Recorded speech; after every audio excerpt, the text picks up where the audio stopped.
This happened about 2 years ago, not long after I moved into my first house.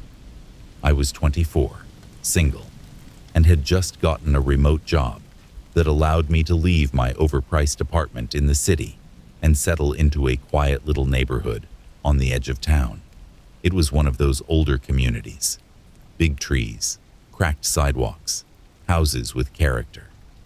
I thought it would be peaceful, safe. For the most part, it was. But there was one neighbor, directly across the street. At first, I didn't even notice him. His house looked like the others, slightly outdated, white siding, rusted mailbox. I rarely saw anyone go in or out. It was the kind of place you just stop noticing. That changed one night, about a week after I moved in. I was in the kitchen doing dishes around 9 p.m., lights on, music playing from my phone. I happened to glance up out the window above the sink and saw him, standing on the far side of the street, not on the sidewalk, not on his porch, in the tree. He was perched about halfway up this huge oak tree in his front yard, barely moving, staring directly at my house. I froze. For a second, I actually laughed under my breath, thinking no way. But he didn't move, didn't wave, just stared. I turned off the kitchen light so I could see more clearly through the glass. Still there, same spot, same stance. I walked into the living room and peeked through the blinds from a different angle. I couldn't see him anymore. Maybe he climbed down. Maybe I imagined it. A couple days went by. Then it happened again. This time, I caught him looking into my backyard from over his own fence. Just his eyes and forehead peeking over the top as I watered my plants. He wasn't moving, not even blinking. I ducked inside and closed the curtains. It kept happening. Different spots, different angles, always just far enough away that I couldn't prove anything. Once, I looked out from my office and saw him standing inside his house, behind the window, with the lights off, just a silhouette in the glass. Another time, I caught him crouched at the edge of his driveway, facing my porch like he was studying something, never moving, never speaking, always watching. I waved once, just to see what he'd do. He didn't wave back, just turned and walked back into his house, like it didn't happen. That was somehow worse. It got so uncomfortable that I started leaving lights on around the clock. I installed cameras, even though he never actually crossed onto my property. I considered moving, but financially, I couldn't swing it yet. Then, one night around 1 a.m., I woke up to pitch blackness. Not just my room, my entire house. The power was out. At first, I thought it was a citywide outage. I got up, pulled my curtain aside, and immediately froze. Across the street, his house still had lights on. Mine was the only one in the dark. I backed away from the window and grabbed my phone. As I turned to head downstairs, I stopped cold. My back door was cracked open. I always locked it. Always. But it was open now, just barely, but enough to let in a draft I hadn't noticed before. I didn't even breathe. I just slowly backed up the stairs, phone in hand, and locked myself in the bathroom. I dialed 911 and told the dispatcher everything. My address, the open door, the man who had been watching me for weeks. Police arrived in under 10 minutes. They found signs of forced entry near my breaker box. Someone had cut the main line and then tried to get inside. They never found him. No footprints, no fingerprints. He was gone by the time they got there. They asked if I had any enemies, if it could have been a one-off burglary.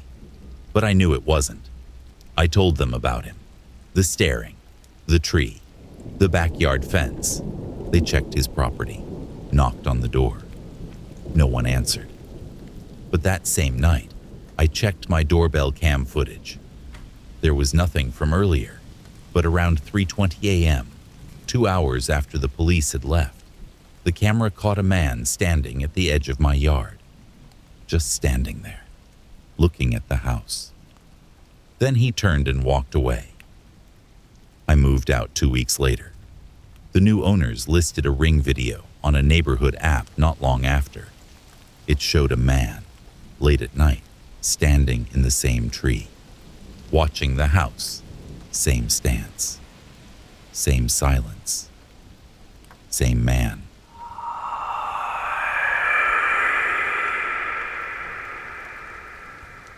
This happened a few years ago when my girlfriend and I moved into our first apartment together. I was 26, she was 25. We found a decent little place just outside the city. 3rd floor walk-up, 1 bedroom, super outdated kitchen. But rent was cheap and utilities were included. We were just excited to have a place of our own. The unit above us had a tenant, but we never met them. No one ever came down to introduce themselves. We asked the landlord about it, and he said, yeah, he's quiet, older guy, keeps to himself. That was fine with us. But after the first week, we noticed something weird. Every night, every single night, starting around 1 a.m., there'd be this constant noise from the unit above us. Not just light footsteps or the occasional thump. It was heavy walking, deliberate pacing, back and forth, over and over. Sometimes we'd hear furniture dragging. Sometimes it sounded like someone was tossing something across the floor. At first, we figured maybe he worked nights and just had a weird schedule. But it wasn't once or twice a week. It was every night, almost on the dot. We'd joke about it, called him the Phantom Pacer. My girlfriend even said it felt like we were living beneath a haunted bowling alley. We didn't complain at first, but after a couple of months, the sleep deprivation started hitting. My girlfriend had to get up early for work, and I was freelancing at the time, so I stayed up later. The pacing got louder, longer, sometimes lasting until 3 or 4 in the morning. It wasn't even consistent walking. It was erratic, like someone in a manic loop. Fast, then slow, then dragging something, then silence, then loud thumping again. We finally asked the landlord if he could check on it. He said sure, he'd drop a note. That night, the pacing started at 12:47 a.m. And this time, it was angrier. Heavy stomps, sharp banging, like a chair being kicked. My girlfriend sat up in bed and whispered, "He's pissed we said something." I was starting to think the same thing. A couple nights later, I decided I'd knock on his door myself, just to be friendly. Maybe we could ask him to keep it down, man to man. I went upstairs around 5:30 p.m. and knocked. Nothing. I knocked again, louder. Still nothing. I put my ear to the door. No footsteps, no TV, just nothing. That was weird, because I could hear him every night. There was no way he wasn't home. The next morning, I ran into our landlord out front. I told him I'd tried knocking and asked if the guy might be away or something. He raised an eyebrow. He moved out a while ago. Didn't I tell you? I just stared at him. What do you mean? The upstairs unit's been vacant since December, he said. He moved back in with his daughter across town. Health issues or something. It was mid-February. So who's been up there? I asked. He kind of laughed like I was joking. No one, he said. It's locked. No one's been in there. Keys are in my office. I didn't laugh.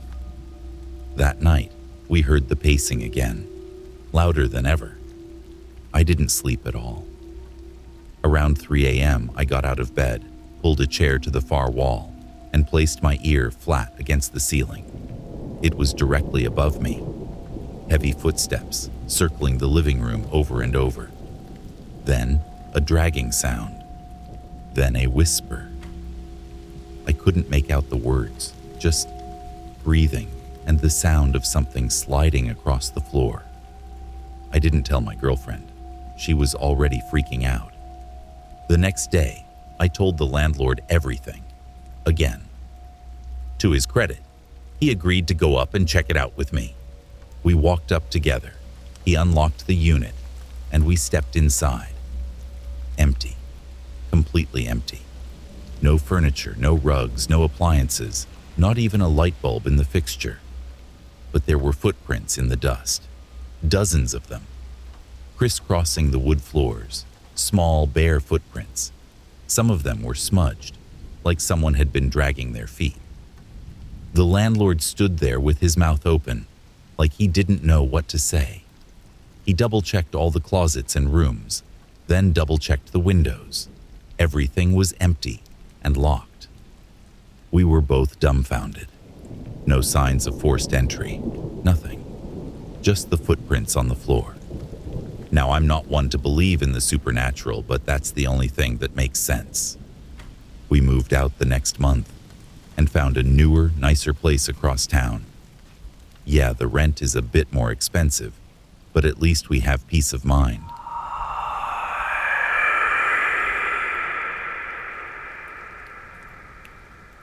This happened when I was 16, during the fall of my junior year in high school. I live in a pretty normal suburb. 2-story homes, chain-link fences, cul-de-sacs filled with basketball hoops, and parked cars. The kind of neighborhood where the biggest gossip is who didn't mow their lawn that week. But there was one guy on our street, Mr. Renner, who always felt off. He lived alone in this faded blue house at the end of the block. Late 60s maybe, wiry build. Wore the same gray zip-up jacket every day, no matter the weather. He didn't talk to anyone, didn't wave. And while most of the neighbors were friendly, or at least fake friendly, Mr. Renner just kept to himself. Except at night. Almost every night around 11 p.m., you'd hear it. The dull hum of power tools coming from the shed in his backyard. The thing was ancient. Slanted roof, peeling paint, 2 small windows completely blacked out with something taped inside. No lights outside, just that muffled buzz of a saw or the occasional metallic clank echoing into the neighborhood. At first, people joked about it. There goes Renner again, building his robot army. But as time went on, it got weirder. One time, my dad saw him wheeling something large and wrapped in a tarp out of the shed in the middle of the night and loading it into the trunk of an old Crown Vic. My dad didn't say anything, just watched from the window. Another time, our neighbor's dog ran off and was last seen sniffing around the back of Renner's yard. Never came back. Everyone started making quiet comments. Nothing concrete, just that something about that guy wasn't right. My best friend Kyle and I talked about it constantly. We rode our bikes past his place, dared each other to knock on the door. Neither of us ever did. Eventually, curiosity got the better of us. One Saturday night, my parents were out, and Kyle came over to hang. We were playing Xbox, eating garbage, and talking about dumb stuff when the familiar hum of Renner's shed started up. Kyle looked at me and said, "Let's go." I thought he was joking. But 5 minutes later, we were slipping through my backyard and hopping the fence that bordered Renner's property. His yard was a mess. Overgrown grass, rusted lawn chairs, empty flower pots tipped over. The shed sat in the far corner, half lit by a yellow bulb above the back door. We crouched behind the fence, watching. No movement, just the buzz of whatever he was doing inside. Then Kyle whispered, "Look." The shed door wasn't shut all the way, just barely ajar. I told him it was a bad idea. He grinned. "We're not going to steal anything. We'll look and dip." Before I could argue, he was already moving. We crept across the lawn, hearts pounding. I remember how cold the grass was on my shoes, how still everything felt. We reached the shed, and Kyle slowly pushed the door open a few inches. I peeked in. The first thing I noticed was the smell, like metal and something sweet and rotting. There were tools everywhere, blades, pliers, clamps, but not like woodworking stuff. More surgical. Everything was meticulously hung on pegboards, labeled, polished. There were jars on shelves filled with liquids and things I didn't want to look at too long. Then I saw the table. Right in the middle of the room, stainless steel, with leather straps at each corner, and sitting beside it was a camera on a tripod, pointed directly at the table.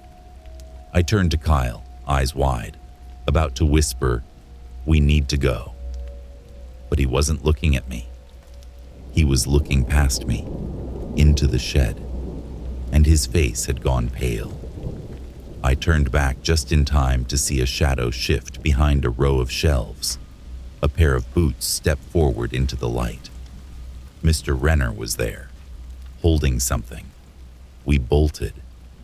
I don't remember what I said. I just remember running like my life depended on it, because it probably did. We jumped the fence, tore across my yard, and didn't stop until we were inside with every door locked. We watched from the upstairs window as Renner walked slowly out of the shed, scanned the street, then went back inside. Calm. No panic. Just collected. We told my parents, told the police. An officer came by, took a statement, and checked the shed. But by then, it was empty. Spotless, like nothing we saw had ever been there. They said he was just a reclusive old man with a woodworking hobby, nothing illegal, no evidence of anything out of the ordinary. And technically, we trespassed. Mr. Renner still lives on our street, still uses his shed, still doesn't wave, and every once in a while, I still hear the hum of his tools late at night. But I never went near his yard again, and I never will.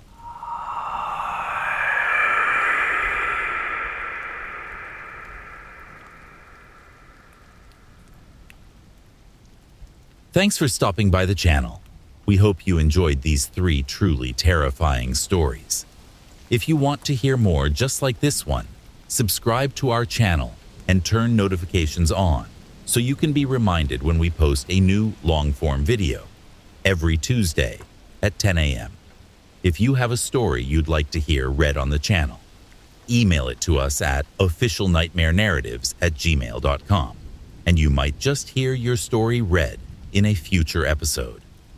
Thanks again for listening, and stay spooky, friends. We'll catch you in the next one.